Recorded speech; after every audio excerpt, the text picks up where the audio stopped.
যেটার নাম হচ্ছে নিশা,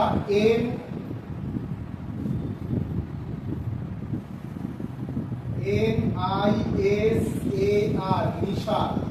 নিশার স্যাটেলাইট বা নিশার উপগ্রহ ইন্ডিয়া এবং আমেরিকা যৌথভাবে উৎক্ষেপণ করেছে। India and America both, ISRO, ISRO, ISRO and NASA. ইসরোর পুরো নাম যদি কারোর মনে না থাকে লিখে নাও, Indian space research organisation. Indian space research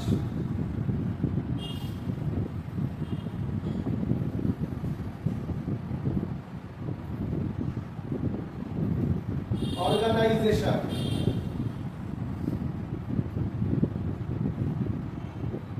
And NASA, National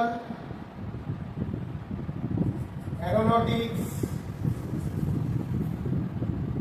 Space Administration.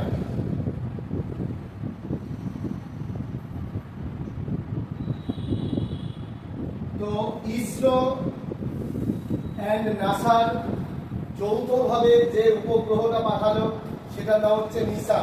কোথা থেকে পাঠিয়েছে? শ্রীহরিকোটা। শ্রীহরিকোটা, অন্ধ্রপ্রদেশ।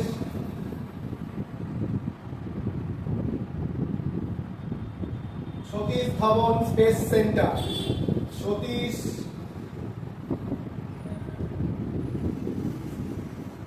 ধাওয়ান স্পেস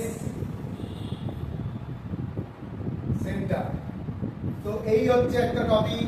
নিশার বলে যে উপগ্রহটি তারা পাঠিয়েছে, ভারত এবং আমেরিকা যুক্তরাষ্ট্র যৌথভাবে। ISRO, Indian space research Organisation, and NASA, National Aeronautics of Space Administration যৌথভাবে শ্রীহরিকোটা, অন্ধ্রপ্রদেশ সতীশ ধাওয়ান স্পেস সেন্টার থেকে নিশার স্যাটেলাইট উৎক্ষেপণ করেছে। সবার কাছে ক্লিয়ার? এখন অব্দি দুটো টপিক বোঝালাম, বিষয়গুলো কি মাথায় থাকবে? তারপর শেষে আমাদের রিভিশন হবে।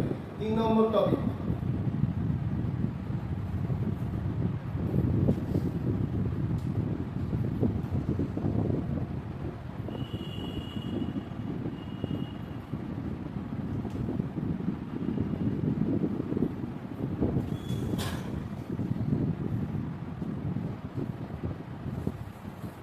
এবার আমরা আসছি পরবর্তী যে সেগমেন্ট কারেন্ট অ্যাফেয়ার্সের। প্যারিসে যে ওয়ার্ল্ড হেরিটেজ যে সাইটগুলো আছে আমাদের বিশ্বে, যত ঐতিহ্যপূর্ণ দেখার জিনিস বা স্থাপত্য আছে, ইউনেস্কো ওয়ার্ল্ড হেরিটেজ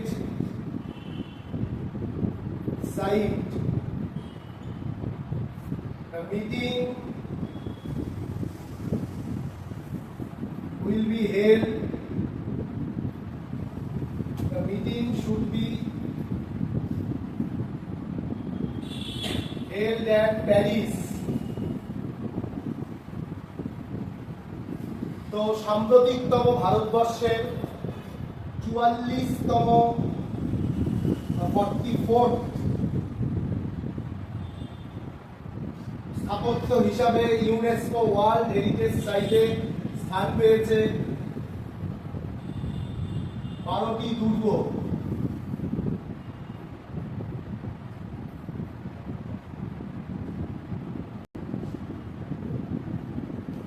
এইগুলো 11টা অবস্থিত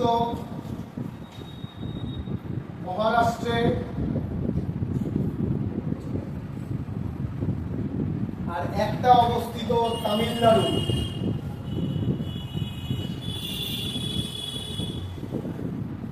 এবং এই 12টা দুর্গই বিল্ট বাই শিবাজি, ছত্রপতি শিবাজি। মারাঠা দুর্গ 44তম হেরিটেজ স্পট হিসাবে ইউনেস্কোর ওয়ার্ল্ড হেরিটেজ সাইটে স্থান পেয়েছে এই 12টা দুর্গ, যেটা নির্মাণ করেছিলেন মারাঠা সম্রাট ছত্রপতি শিবাজি। এই 12টি দুর্গের মধ্যে 11টা অবস্থিত মহারাষ্ট্রে আর একটা অবস্থিত তামিলনাড়ুতে।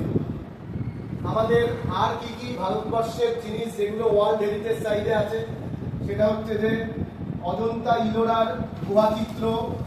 তোমরা সবাই ছোটবেলায় ইতিহাসে পড়েছো, কি পড়েছো তো সবাই? অজন্তা ইলোরা এবং হাম্পি। ওয়েস্ট বেঙ্গল থেকে যে 3টে জিনিস ওয়ার্ল্ড হেরিটেজ সাইটে আছে, কেউ কি বলতে পারবে কোনটা কোনটা আছে?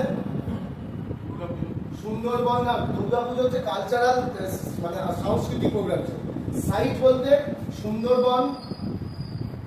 সুন্দরবন ন্যাশনাল পার্ক,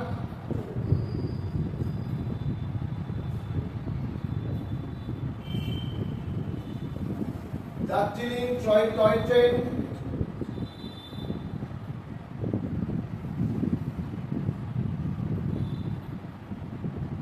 আরেকটাকে বলতে পারবে শান্তিনিকেতন।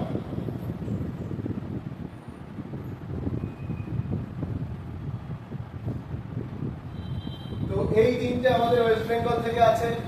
এছাড়া অজন্তা ইলোরা হাম্পি এগুলো তো ছিলই।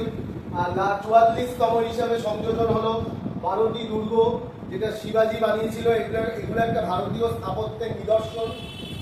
এবং এই 12টি দুর্গের মধ্যে 11টা অবস্থিত মহারাষ্ট্রে আর একটা অবস্থিত কোথায়? তামিলনাড়ু।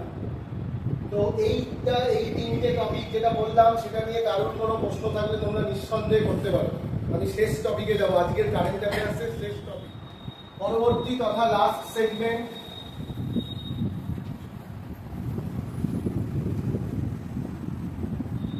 আমাদের ইন্ডিয়ান নেভিগেশন সিস্টেমে বা ভারতীয় নৌসেনা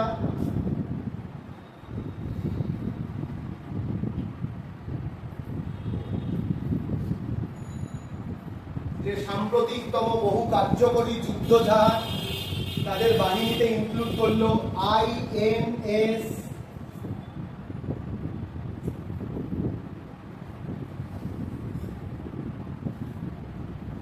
যেটা ইন্ডিয়া এবং রাশিয়া যৌথ উদ্যোগে তৈরি। ইন্ডিয়া অ্যান্ড রাশিয়া যৌথ উদ্যোগে তৈরি এই ক্যাটাগরিগুলিকে বলা হচ্ছে F-71 যেটা ভারতীয় নৌবাহিনীতে ইনক্লুড হলো। খুব অত্যাধুনিক যুদ্ধজাহাজ।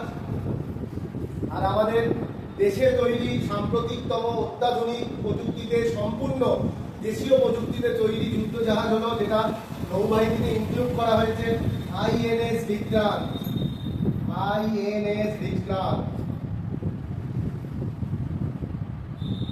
কোথায় তৈরি হয়েছে? কোচিন